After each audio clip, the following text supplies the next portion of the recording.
Hi, this is Ruth Theresa with One Inspiring Woman, and today I was doing my angel cards for my May newsletter, and one of the cards that came up that happens quite often is the card study. And I often tell people this is a great time to study things that you really like or things that you have a real interest in. And sometimes it's just picking up a book or reading a news article or even going online and just searching about it. So, study could be kind of almost anything. And I think that's the cool part. Studying things is amazing. Things that you have an interest in. I have studied so many different things in my life that I don't do. I really didn't care about learning anymore, but I learned enough to let me know that hey, this is all I really wanted to know. One of the things I studied for probably about a year and a half or so is I studied numerology. I loved understanding more about the numbers and more about what the energy is and how they broke it down. And I thought it was fascinating. But when I got to a point about a year and a half into it, I realized I didn't want to go there. I had learned what I really required learning. I studied it. I understand some of it, maybe not all of it, but I understand some of it. Read several books, went to websites and had numerology done, and talked to a numerologist. I just had a great time learning about it. And then once I finished learning, I was kind of ready to put it down. I thought that was fascinating. I learned. But what are the things in your life that you would like to study? Maybe it's a new book or a new philosophy or a new something. Um, it's one of those, what is it that you're choosing to study? Maybe it's numerology. Maybe it's astrology. Maybe it's something else completely different. Maybe it's being a mechanic or maybe being your own business owner. Whatever that is, study what you love. When you study something that you love, it just kind of the time melts away and you get to learn something that you didn't know about, something you're fascinated with. Learning is something that we should always be doing. We should always be learning something new. And I think that's one of the best things about being on planet Earth is the opportunities, the rewards of learning something new and different. I think that is one of the best things ever. I love when I get an opportunity to learn something I didn't know beforehand. I may never use that knowledge, but a lot of times I've found out that I use that knowledge in different ways. I use that knowledge in ways that I never thought I would use.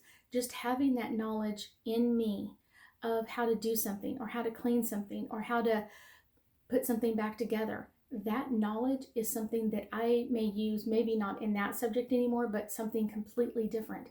That's the cool part. Once you have the knowledge, no matter what happens, you still have that knowledge. You still have that knowledge inside of you.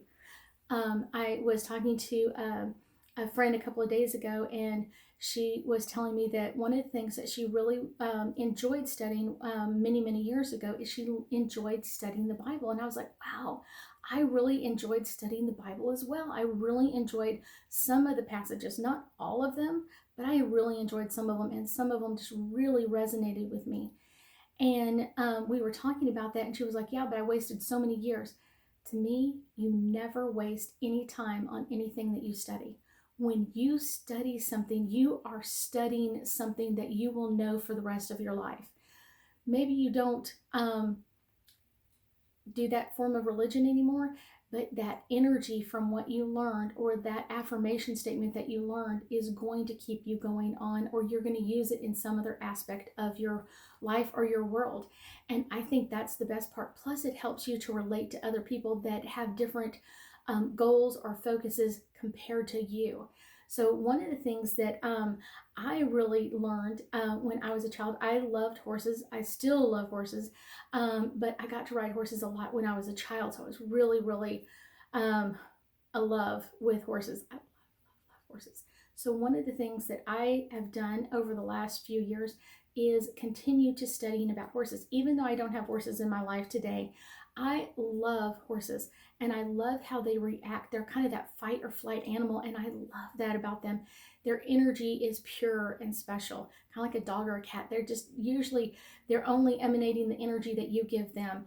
And I think that's the really fun part. But I have enjoyed studying horses and how they react to things and how their brain works and how that philosophy of what they go through, that fight or flight decision making time, is amazing. And someday, somehow, in some crazy, weird way, that knowledge is going to come forward and it's going to be useful to me in some way. That's the fun part about studying things. So, the second half of this is all about any book you read. I get asked so many times, any book I should read about psychic abilities, or should I read a book about this, or astrology, or numerology, or whatever it is. And I can understand that to a degree, but really almost every book that you ever pick up, even if it's a romance novel where you're going romance novel and psychic abilities, couldn't be further apart if you wanted to. There's always a psychic message in everything that we do. Maybe someone had a gut feeling. Well, that gut feeling is a psychic ability.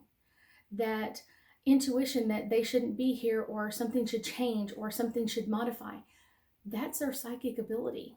They talk about it all the time. They're just not using the right language or words, but it's still talking about psychic abilities.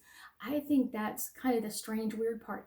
No matter what book you put up, whatever book you're reading has some psychic abilities in there. And a lot of the books that have been coming out lately really talk about meditation and how meditation is the basics of everything. And it really is. It allows our brain, the human side, to kind of take a break for a little bit and allowed our spiritual side to really soar for a period of time. And that's an amazing thing. Meditation is something I do daily. I do many times during the day. I will tell you that meditation is one of the easiest ways to kind of focus your brain on something completely different. But in any book that you pick up nowadays, even if it's a book that's 100 years old, has a psychic message, or somebody listened to their gut feeling about something, which is a psychic gift. That's the cool part. So what are you studying today? What is the book that really has drawn you in? What is the thing that you really want to look into? What is it that you really want to study in your life? I thank you for joining me today, and I hope you have an amazing day, and I know we'll be talking again soon.